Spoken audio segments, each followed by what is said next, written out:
let's start with the easy one first. Why is there an absolute and a relative? Why is the absolute so hidden that it's only aware to the very few? And why are we all on a relative consciousness? That was my first question. Because why aren't more people aware of the absolute? Because the starting point is that there isn't this split. If I speak from the absolute, there isn't this split. If I speak from the separate, the split is all I know. So we talked about this before. Any question that comes up of this nature is because there is this experience of being split. Okay. So any why at all comes from that. If you can recognize that as the starting point to all your questions, they're not going to go away, but that's the framework. Yeah? So if there was not this experience of being split, or rather if there was a knowing in you that you were the totality and this aspect at the same time, then the question would be very different, wouldn't it? So recognize that you're asking that from the perspective of not knowing your true nature as absolute, both. yes. Yeah? But your true nature is both. Not the absolute is something that's separate from you right now. Right. Yeah? An analogy I give, which you might like, is that if you've been brought up a woman, you might have heard this one. Yeah. If your parents had brought you up as a girl, and then all your life you thought you were a girl. You were sitting here in dresses and your hair was a little longer, and I don't know what we would have done with your facial hairs, but anyway, there was something to take care of that, and you really identified with being a girl. And then one day, one of your friends suddenly said to you, "You're not a girl, you're a boy." And you argued vehemently saying, "No, I'm not a boy, I'm a girl." But it started this process of questioning within you, until eventually you went back to your parents maybe, and you kept asking them, and they finally admitted that you were a boy, and they had wanted a girl, etc., etc., and they brought you up as a girl. So then at that point you would have known your true nature as a boy, and the whole thing about being a girl would have been an illusion.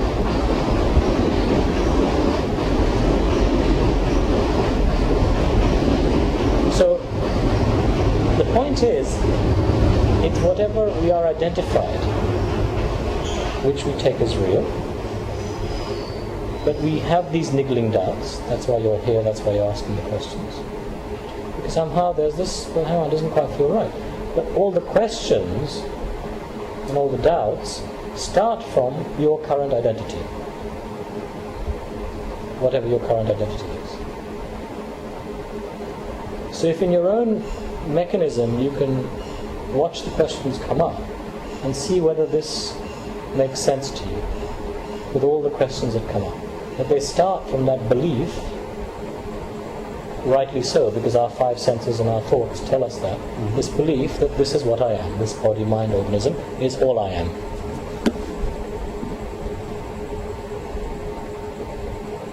Then there's a second part that I should just stick in there. please.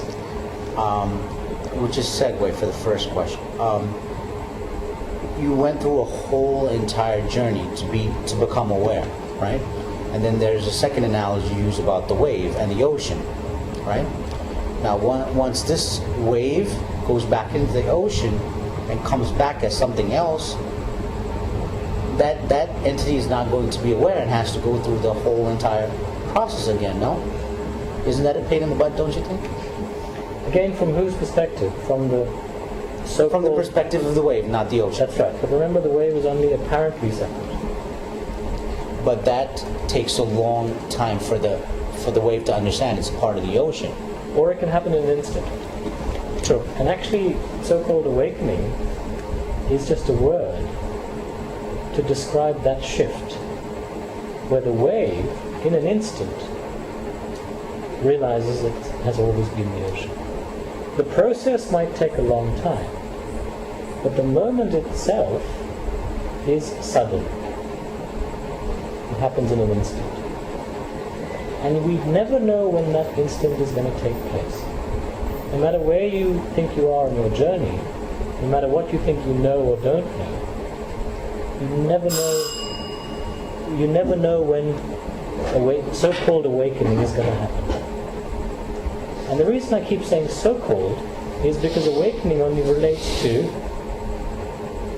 something that believes, experiences, thinks it is not awake. So your starting point was that I had a journey, I think it's a journey or path, Right. to come to this awareness. Yes. This, yeah? But if I turn it around, the awareness has always been there. The awareness never changes. What comes and goes is the belief or the thinking process that I'm not aware.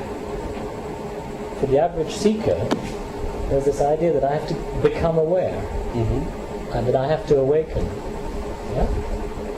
So I'm saying flip it, and imagine that you are already awake, already aware, because you can never separate yourself from the ocean. You're already the ocean of consciousness, you're already God, you're already the totality. Then see how your current state is a bit like a veil has descended. Or this thing. This is descended. Somebody's put a hood over your head. And then occasionally, like you were describing the other day, you get an experience, a realization. Ah, and then the hood comes down, this comes down, whatever. Yeah? So what you already are, and have always been, and will always be, is the ocean, consciousness, God, the one energy, totality.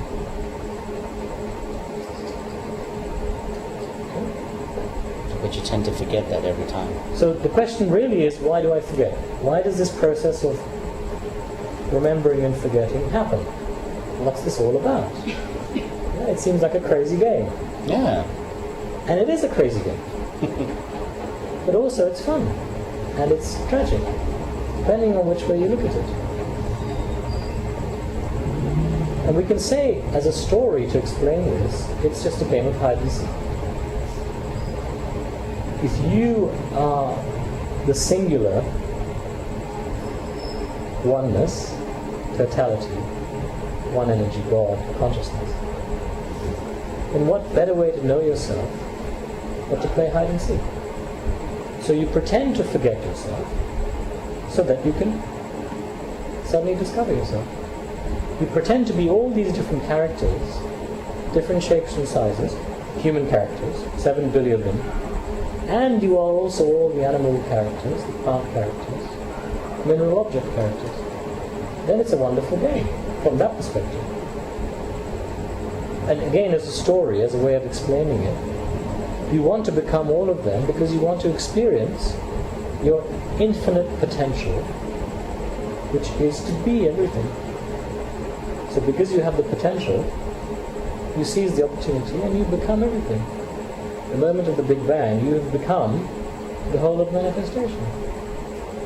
But as that separate object, you've forgotten it. Because that's the game of hide and seek that's going on. Why? Because if there wasn't forgetting, then there wouldn't be knowing. As the basic duality of life, you have to have that to have this. So the other question might be then, well, in that case, why is there so much suffering? Because it's painful sometimes, and the world is suffering. We talked a bit about this. Why have there been certain characters throughout history that did such terrible things? But if you see it in terms of the basic duality, you go back in apparent time to the moment that you, as consciousness, decided to become the manifested universe, then does it make sense that you would become all the different kinds of objects? And from that perspective, you would not necessarily be judging one as worse than the other. In the same way that if you look at nature, you're not judging a dark rock as being less of a rock than a a white rock. Or you're not judging an ant as being less important in the creation than an elephant or a whale. Or similarly with plants, a small plant as opposed to one of those beautiful giant redwoods. Do you see what I mean? Mm-hmm. So from the human perspective, then all these judgments come in.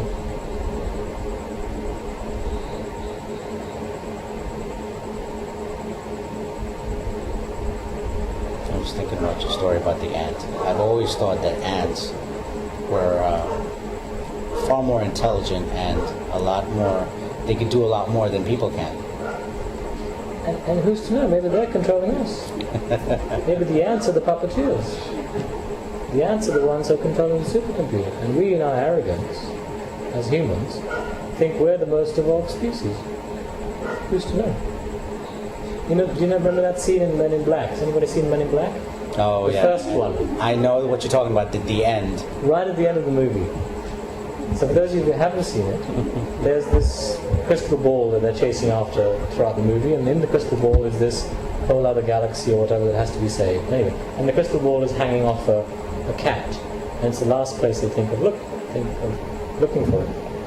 And right at the end of the movie, when the good guys have won, and then they zoom out, and they kind of zoom out of whatever the city was, they zoom out of the planet, and they zoom out into space. And then you kind of go through this strange mist somewhere in space, and swirling galaxies, and you zoom and zoom and zoom. And then it looks like it's a kind of a game being played on a checkered board, if I remember correctly. And then you suddenly see, were they dice, or were they some sort of... I think marbles. Marbles? Yeah. And they're being held by three-fingered creatures. And you realize as they zoom out more, that our whole universe exists in one of the marbles that's just part of a game of some other creature.